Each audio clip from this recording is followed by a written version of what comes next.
Aloha! This is Trinidad, your island man, just wishing to talk to you about a few things about the new Top Gear, which is actually called the Grand Tour nowadays.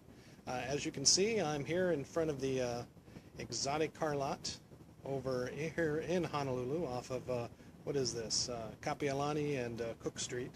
So, as you can see, they've got all the nice expensive cars here for rentals.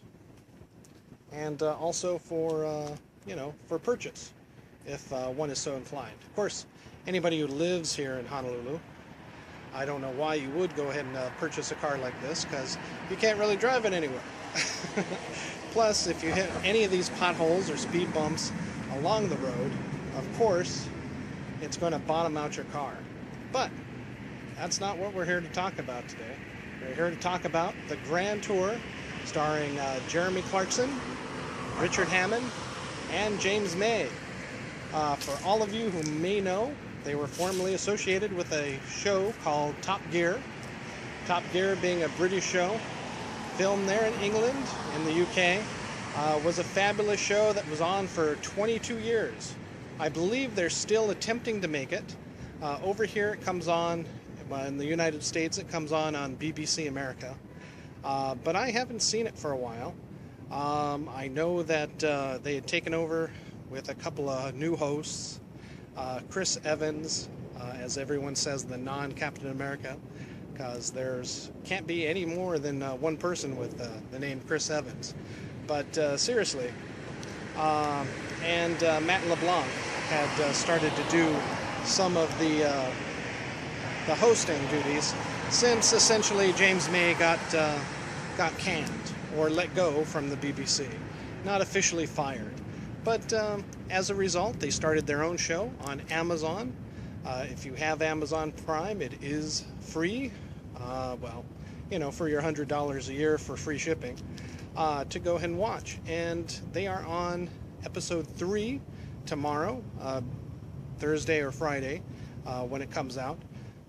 Will be episode 4. But currently, it has been a fabulous show. Pretty much following the form of Top Gear, doing a fabulous job at it. And since it is no longer bound by the BBC, they can go ahead and move all the way around the world and film at several different locations. Currently, in the first episode, they filmed in California, in the desert. The second one in Johannesburg, in Africa, which was fabulous. And the last one, they went back and kind of rubbed the nose in the BBC and Top Gear by filming in Whitby, England. So that was quite something. Each show pretty much goes along the same. They do fantastic stunts with these cars, do many things. Basically, they don't talk about your normal standard cars. The first one was a shootout kind of race, for those who didn't see it, that had the,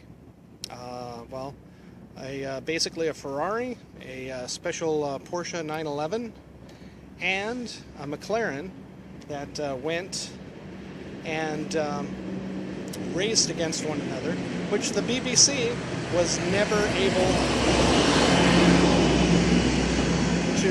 to go ahead and allow.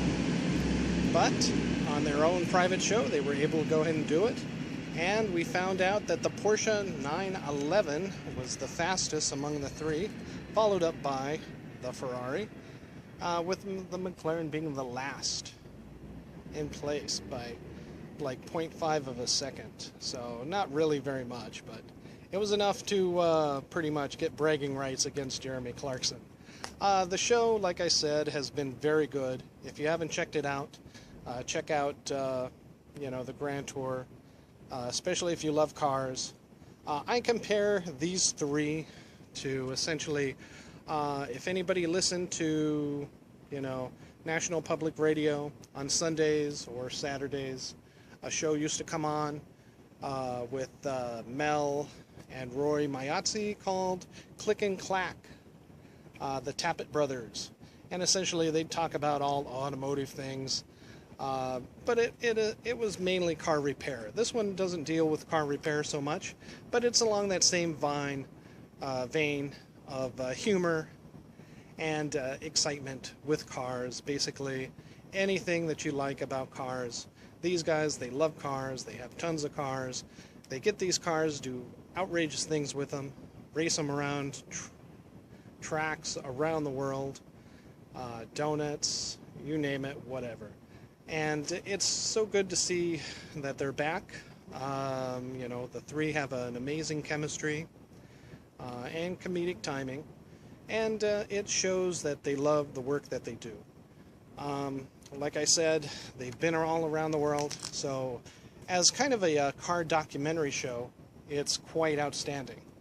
I highly recommend it, and thus give it the Shaka thumbs up. Remember our rating. Shaka thumbs down is bad, Shaka thumbs up is good. Definitely a Grand Tour Shaka thumbs up. So I would definitely go ahead and check it out if you have not. I could go into much more detail with it, but it's something that you've got to see for yourself. The first episode was fantastic.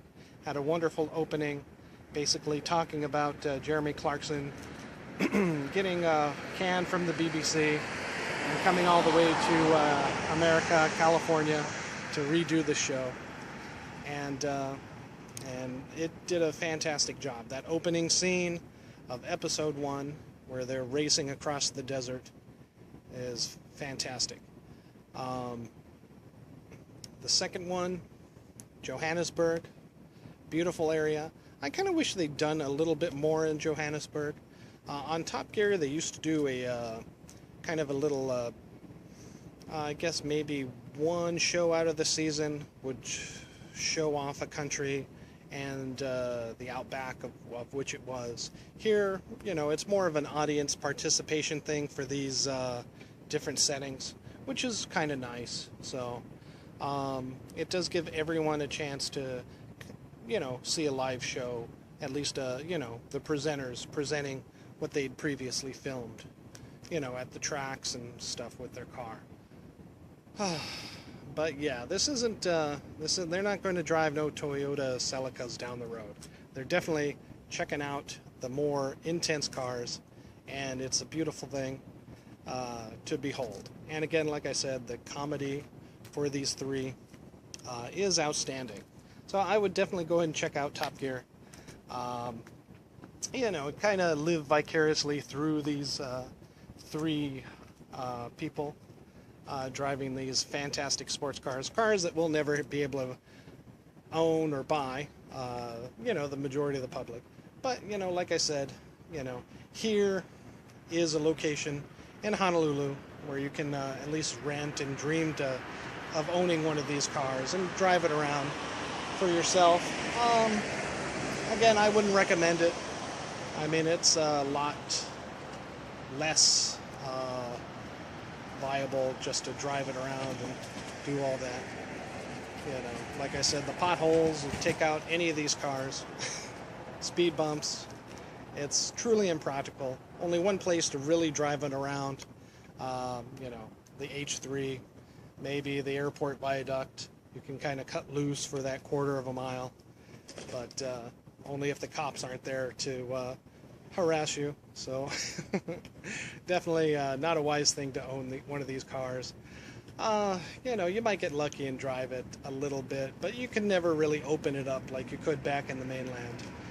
Say on the stretch of California desert highway or the coastal roads. You just wouldn't be able to do that over here in Honolulu, on Oahu. And, and this has the best roads of any of the islands, having the highways, the interstates. Again, like I said, the H3, that's our longest, most modern road, our highway, smoothest, and that's where a lot of people end up racing, which nobody, of course, is supposed to. But that's the safest road to race on since it is the most modern. And it's the longest stretch, so a lot of people do it. But you do have a lot of speed traps with the cops and such. But I I'm kind of going off the rails here, so I'll go ahead and let you guys go. Just want to give you a quick update. And again, like I said, give that a show, the Grand Tour, Shaka thumbs up. You know, it's everything that you know, Top Gear used to be, and much, much more.